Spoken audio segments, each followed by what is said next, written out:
ನಮಸ್ತೆ. ಇವತ್ತು ಗಿಡಗಳು ಅಂದರೆ ಯಾರಿಗಿಷ್ಟ ಇಲ್ಲ ಹೇಳಿ? ಎಲ್ಲರಿಗೂ ಇಷ್ಟ. ನನಗಂತೂ ತುಂಬಾ ಇಷ್ಟ. ಮನಿ ಪ್ಲ್ಯಾಂಟ್ ಆಗ್ಬೋದು, ಅಥವಾ ವಿಳ್ಯದೆಲೆ ಗಿಡ ಆಗ್ಬೋದು, ಅಥವಾ ತುಳಸಿ ಗಿಡ ಆಗ್ಬೋದು. ಒಂದೇ ಒಂದು ನಮಗೆ ಪ್ರಾಬ್ಲಮ್ ಅಂತಂದರೆ ಸರಿಯಾಗಿ ಒಂದೊಂದ್ಸಲಿ ಗಿಡ ಚೆನ್ನಾಗೇ ಬರಲ್ಲ, ಮತ್ತು ಎಲೆಗಳು ಕೂಡ ಎಲ್ಲೋ ಥರ ಆಗಿ ಒಣಗೋದಂಗೆಲ್ಲ ಆಗುತ್ತೆ. ಅದಕ್ಕೆ ನಾನು ಇವತ್ತು 3 ಟಿಪ್ಸ್ನ ತಂದಿದ್ದೀನಿ. ನನಗೆ ಒಳ್ಳೆ ರಿಸಲ್ಟ್ ಬಂದಿದೆ. ಹಂಗಾಗಿ ನಿಮ್ಮಲ್ಲಿ ಯಾರ್ಯಾರು ಅಂದ್ಕೊಳ್ತಾ ಇದ್ದೀರಾ ಗಿಡ ಚೆನ್ನಾಗಿ ಬರ್ತಾ ಇಲ್ಲ ಅಂತ, ಈ 3 ಟಿಪ್ಸ್ನ ನೀವು ಫಾಲೋ ಮಾಡೋದ್ರಿಂದ ತುಂಬ ಚೆನ್ನಾಗಿ ಗಿಡ ಗ್ರೋತ್ ಆಗುತ್ತೆ, ಮತ್ತು ಹೊಸ ಎಲೆಗಳು ಕೂಡ ಚೆನ್ನಾಗಿ ಬರುತ್ತೆ, ಮತ್ತು ಗಿಡ ಕೂಡ ಸೊಂಪಾಗಿ ಬೆಳೆಯುತ್ತೆ. ಗಿಡಗಳು ಏನು ಕೇಳ್ತವೆ ಹೇಳಿ? ನೀರು ಗೊಬ್ಬರ ಹಾಕಿ ಚೆನ್ನಾಗಿ ಒಂದು ಸ್ವಲ್ಪ ಬಿಸಿಲು ಬೀಳೋ ಜಾಗದಲ್ಲಿಟ್ಟರೆ ತುಂಬ ಚೆನ್ನಾಗಿ ಗ್ರೋತ್ ಆಗುತ್ತೆ. ಫಸ್ಟ್ನೇ ಟಿಪ್ಸ್ ಬಂದು, ಇಲ್ಲಿ ನಾವು ಈರುಳ್ಳಿನ ಪ್ರತಿದಿನ ಅಡುಗೆಗೆಲ್ಲ ಬಳಸ್ತೀವಲ್ವ, ಆ ಒಂದು ಸಿಪ್ಪೆ ಏನು ಬರುತ್ತೆ, ಆ ಸಿಪ್ಪೆನ ತೆಗೆದು 1-2 ದಿನ ಒಂದು ಪ್ಲಾಸ್ಟಿಕ್ ಬಾಟ್ಲಲ್ಲಿ ಆಗ್ಬೋದು, ಒಂದು ಪಾತ್ರೆಯಲ್ಲಿ ಆಗ್ಬೋದು, ನೆನೆ ಹಾಕ್ಬಿಟ್ಟು ಆ ನೀರನ್ನು ನಾವು ಈ ಗಿಡಕ್ಕೆ ಹಾಕೋದ್ರಿಂದ ಈರುಳ್ಳಿ ಸಿಪ್ಪೆನಲ್ಲಿ ಪೊಟ್ಯಾಷಿಯಮ್ ಜಾಸ್ತಿ ಇರೋದ್ರಿಂದ ಗಿಡ ಸೊಂಪಾಗಿ ಬೆಳೆಯುತ್ತೆ, ಮತ್ತು ಒಳ್ಳೆ ಅಂದರೆ ಚಿಗುರು ಬರೋದಕ್ಕೆ ಸಹಾಯ ಆಗುತ್ತೆ. ಒಳ್ಳೆ ಎಲೆಗಳು ಕೂಡ ತುಂಬ ಚೆನ್ನಾಗಿ ಬರುತ್ತೆ. 2 ದಿನ ನಾನು ಬಳಸಿರೋವಂಥದ್ದು ಎಷ್ಟು ಚೆನ್ನಾಗಿ ಗಿಡ ಗ್ರೋತ್ ಆಗಿದೆ ಅಂದರೆ ನನಗೆ ತುಂಬ ಖುಷಿ ಆಯಿತು. ಹಂಗಾಗಿ ನಿಮ್ಮಲ್ಲೂ ಕೂಡ ಶೇರ್ ಮಾಡ್ಕೊಳ್ತಾ ಇದ್ದೀನಿ. ನೀವು ಕೂಡ ಫಾಲೋ ಮಾಡ್ಬೋದು. ನೋಡಿ, ಎಲ್ಲ ಕಡೆ ಕೂಡ ಚಿಗುರು ಹೊಡಿತಾ ಇದೆ. 1-3 ಕಡೆ ಹೊಡೆದಿದೆ ಇವಾಗ.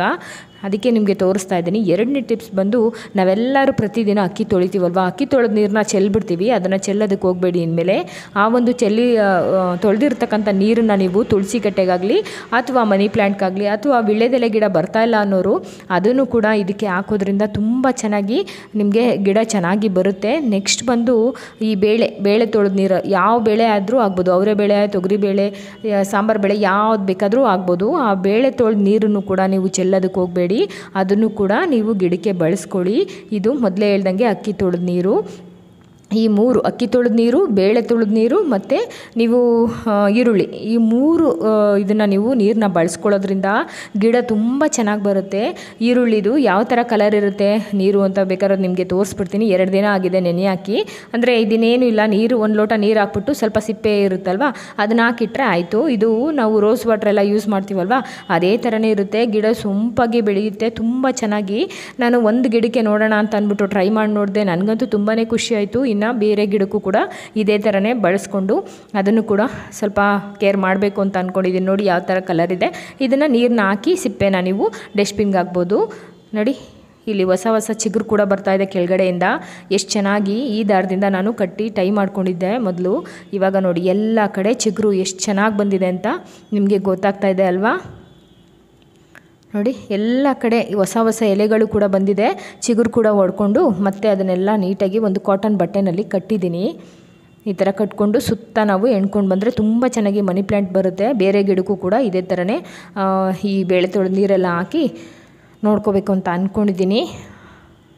ನೋಡಿ ಎಷ್ಟು ಚೆನ್ನಾಗಿ ಬಂದಿದೆ ಅಲ್ವಾ? ಹಿಂದೆ ಇರೋ ಗಿಡನೂ ಕೂಡ ಸ್ವಲ್ಪ ಎಲೆಗಳು ಒಣಗ್ದಂಗೆ ಆಗಿದೆ. ಅದಕ್ಕೂ ಕೂಡ ಈ ನೀರನ್ನೇ ಹಾಕಿ ಇನ್ಮೇಲೆ ಇದು ಮಾಡಬೇಕು ಅಂತ ಅಂದ್ಕೊಂಡಿದ್ದೀನಿ. ತುಳಸಿ ಕಟ್ಟೆದು ವಿಡಿಯೋ ಮಾಡ್ಕೊಂಡಿಲ್ಲ, ಯಾಕೆಂದರೆ ನಾನು ಅದನ್ನು ಹಳೇದನ್ನು ಕಿತ್ತಾಕಿ ಹೊಸದನ್ನು ಹಾಕಿದ್ದೀನಿ. ಹಾಗಾಗಿ ಅದರ ವಿಡಿಯೋ ಅದು ಕೂಡ ತುಂಬ ಚೆನ್ನಾಗಿ ಬಂದಿತ್ತು.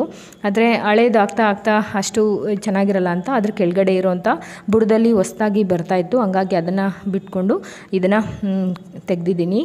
ನೋಡಿ, ತುಂಬ ಚೆನ್ನಾಗಿ ಗಿಡ ಬಂದಿದೆ. ನೀವು ಕೂಡ ಟ್ರೈ ಮಾಡಿ. 1-2-3 ದಿನದಲ್ಲೇ ನಿಮಗೆ ರಿಸಲ್ಟ್ ಗೊತ್ತಾಗುತ್ತೆ. ಗೊತ್ತಾದ ನಂತರ ನನಗೆ ಕಮೆಂಟ್ ಮಾಡಿ ಯಾವ ಥರ ಇದೆ ಅಂತ. ಈ ಗಿಡ ನೋಡಿ. ವಿಡಿಯೋ ಇಷ್ಟ ಆಗಿದ್ರೆ ಲೈಕ್ ಮಾಡಿ, ಶೇರ್ ಮಾಡಿ, ಕಮೆಂಟ್ ಮಾಡಿ. Thank you.